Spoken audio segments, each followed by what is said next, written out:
rwose mwawujagaje nagatuza bitwara nagatuza bitwara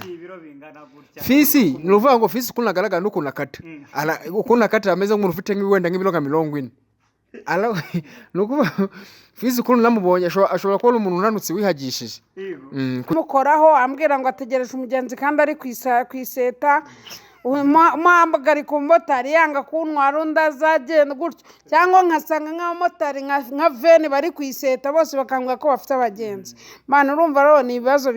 byadanje none abandi bakambwira ati noneho kirapfuye kirenda gupfa urya nk'udatekereza umeze nk'ugaburira impumyi n'ibikiri biki.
Yo, what's poppin' Kigali, what's poppin' Rwanda, what's poppin' Africa, what's poppin' my people around the world. Nanone, it is your boy Nesty Nikuri, Nesty TV.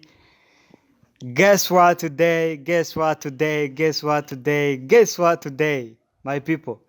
Uyu munsi ibintu biteye ubwoba kurusha ibindi, uyu munsi ibintu birakanganya kurusha indi minsi yabayeho. Ndi kumwe n'ibikura nkota imbere yanjye abastari bambere hano iwacu mu bintu bigiye bitandukanye. Nkuko muri kubabona nagira ngo dutangire tuganira utuntu kamwe tubiri dutatu ubundi twikomereze. Uramubona ni Rutambi ndetse na Fisi mu mabara cyangwa mu marangi adasanzwe men ko muteye ubwoba. Si bisanzwe muri Rwanda si si bisanzwe ne bisanzwe Fisi ni bisanzwe rwose man cyazo urasa neza kabisa. Thank you my brother. Ko gapira wakaguze wana Kagapira nagaye muri magaze sport class aho bambwira abantu wana murabizi neza ko ari ku gikumwe kuri 15 kuri 15 hari umuturage nawogeje wundi ukata muri quartier agenda abwira abantu ngo nta wundi wo gutoroka ko bora warakabonye narakabonye ura muturage bira bintu nawe ndabona wabikora kabisa ni imbere cyane Rutanda kwakiriye cyane hano man asa nk'abantu bananiwe nsanze muvuye mu kazi ngiye mbonye ahantu wari uri kunyura ndavuga n'ibyo aribyo byose ndakwataka paka tuganire utuntu tubiri dutatu. Man iki gitekerezo mwakoze uyu munsi cyo kugenda muzenguruka mu mujyi wa Kigali mwikuye mwisiza amarangi ya FPR cyangwa RPF, ibi bintu bisobanuye iki kuri wowe? Twebwe no kuvuga ngo twebwe ibintu twakoze nazindi nyungu n'ibintu babituje kuri mutima. Yego. Nkuko nyine none se weho wajyana atari ibyishimo. Nuvuga ngo hano hari ibyishimo twese biratugira inyungu. Haba ngewe haba no kureba bandi banga tugiye gusangisha ibyishimo ndetse n'abakabona umunezero. Nuvuga ngo hano nyine ibintu twakoze ni ibintu twego biturimo nyine.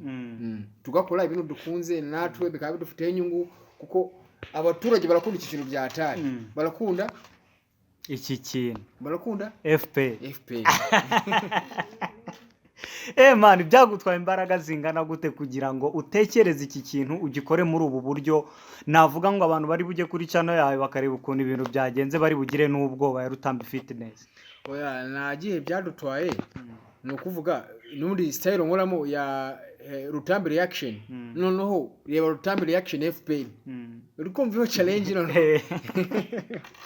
ibirenze muri Rwanda ibirenze noneho ndareba umuntu ufite masozi ukareba n'umuntu nawe umeze nyine nawe nyine nkawe nawe akeneye gukora kugira ngo agabanye fati nuvuga ngo urafashe umuntu ukora siporo n'umuntu nawe ushaka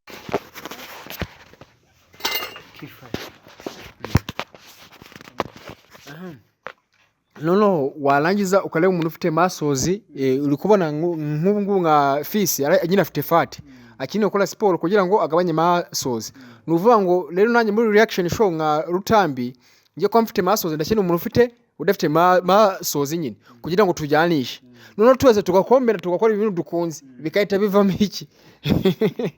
none se bari rumbwire gukatanya Bugogo ni ibintu bitwara agatuza umujyi wose mwawujagaje nagatuza bitwara nagatuza bitwara fisi nuvuga ngo fisi kunagaragara n'ukuntu akata ukuntu akata ameze nk'umuntu ufite nk'iwenda nk'ibiro nka 40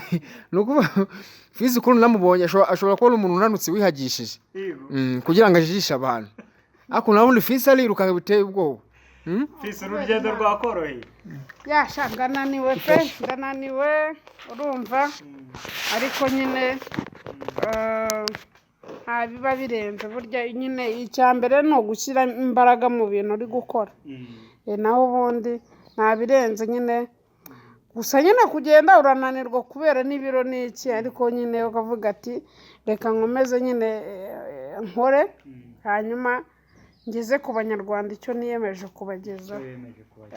kandi mbwira n'abanyarwanda nyine barabizi ni ku gipfunsi itariki 15 uri mugenda wacaga ku abantu bamwe baturiya n'umugore ibiki fisi ibyo bintu maze igihe ubyumva n'indirimbo kuri wowe ni ibisanzwe ariko ndibaza nk'abantu bari ku ruhande bashobora kumva icyo kintu bakibaza bati abifata gute kubona agifatwa gutya muri societe ese yamaze kwiyakira yakiriye uko ameze ubu bifata ute kugeza uyu munsi reka mbabwize ukuri ni izina ry'Imana nta muntu umwe wiyakiriye nkanjye uko ngewe mpura n'ibibazo byinshi cyane cyane mpura n'ibibazo bya depression ikibazo cya depression ni inkube kuri nge uko birangora mpagarara ku muhanda wenda ngiye nko mu kazi runaka nkahamara isaha abamotari mukoraho ambwira ngo ategereje umugenzi kandi ari ku iseta muhamagara ku motari yanga kuntwara undi azagenda gutyo cyangwa nkasanga nk'abamotari nka veni bari ku iseta bose bakambwira ko bafite abagenzi mana urumva rero ni ibibazo byadanje noneho abandi bakambwira ati noneho kirapfuye kirenda gupfa urya nk'udatekereza umeze nk'ugaburira impumyi n'ibiki amagambo nyine mana agukomeretsa uteye nabi uteye nk'abagore ese ubundi uri umugore uri umugabo ibyo bintu rero narabirambiwe noneho byo kuvuga ngo uri umugore uri umugabo mbese nyine urumva bambaza ibibazo byinshi cyane ariko nyine byose kubera ko warabimenyereye waranabyimaritse mu mutwe yuko nyine ari ibintu bisanzwe byose ubicamo tu yego Ruta kuki navuga ngo nashobora kwibaza iyi ni project ya kabiri igaragara uri gukorana na fisi ese muri iyi minsi ko uri kumwifashisha cyane ni ugushaka kugarura izina fisi ryongere rigaruke ntago ari kugarura izina fisi ko izina fisi abantu barasanzwe barizi aho kuvuga ngo ngiye buranda kunda umuntu nyine tugendana muri icyo kintu agakora icyo kintu agikunze bya hatari ibaze fisi nk'amagambo bamubwira yaba ari nk'umuntu ucikaye intege baba baragiye mu mugozi nanjye ubwo se ubwo uri kumva baraguserereje ari umukecuru twagiyeho tugiye kuharya aratugaburira arangije aratubwira tumaze kurya kwa kurumara kuri umuntu amaze kukugaburira abaravuze ngo wameleza ngo izo ngufu mufite nga kandi ndinda yayo yewe bazo umuntu maze kukugaburira uko mutiza ingufu ufite bityo uko nabimeze ese burya namwe uko mungana uko butero nawe ugira imbogamizi uhura nabo z'abantu oya nyine hari abantu ukomeretsa umuntu akakureba ukuntu umeze akabona si yabigeraho akiha impamvu nyine zo kumva yuko nyine nawe atacika intege fisi umaze iminsi utagaragara cyane uri gutegurira icy'abanyarwanda icyo nabwira abanyarwanda ni uko ndi kubategurira filimi nziza cyane hari filimi zirangira hari na filimi z'amaseri hanyuma mbabwira ngo bajye bafite YouTube channel yanjye, banyarukire kuri YouTube channel yanjye yitwa Isine TV, bakore subscribe, bakore no kukazogera kugira ngo bazajye babona notification, hanyuma barindire mbakubita imizigo ya danje. Hanyuma nanababwira ngo bajye kuri Instagram yanjye following ni Fisi TV, TikTok yo ni Fisi son of Nanaweba,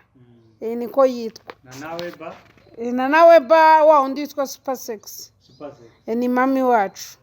Dufite team yitwa Team Blue kuri TikTok, ni nshishikariza n'abandi kuzaza muri iyo team yacu, nta kibazo, n'umuryango mugari. None Rutambi uri mutambuka mu mujyi rero abantu bati ari mu kazi yishyuwa amamiliyari, ari naho mwanyuze sinatinya kubivuga. Umupolisi azazi ko ari ibintu byabaye bikomeye, aje kubakubita abonye brand yacu ya RPF aravuga ati ahubwo ntimwambwiye kare nakabaye nabatambukije. Biragaragara ko wahawe amafaranga menshi muri iyi project wa mugabo. Twebwe dukora ibintu tubikunze, twe ntabwo tubikorera amafaranga. Twebwe nukuvuga none se ibintu byose nirwa ngo nasala amafaranga baba bamaye, ubu se gucemana buri munsi nambaye agatuza bari abaturage baba bateranyije. Ikindi Rutambi tubwiye ko gukorera igihugu bidasaba sino gukorera igihugu, nawe uri kwikorera. Erega none se reka nkubaze, wowe wakanga tubwizanye ukuri, ubora umuranga kurya mayonnaise ayibe yuko ushobora kuzana amata ananyerera. Nuvuga ngo twebwe nyine ubugomba kugana ahantu hari ibyishimo, nagomba kujyana uzi kuzashaka y'umubabaro. Nuvuga ngo ibyishimo mu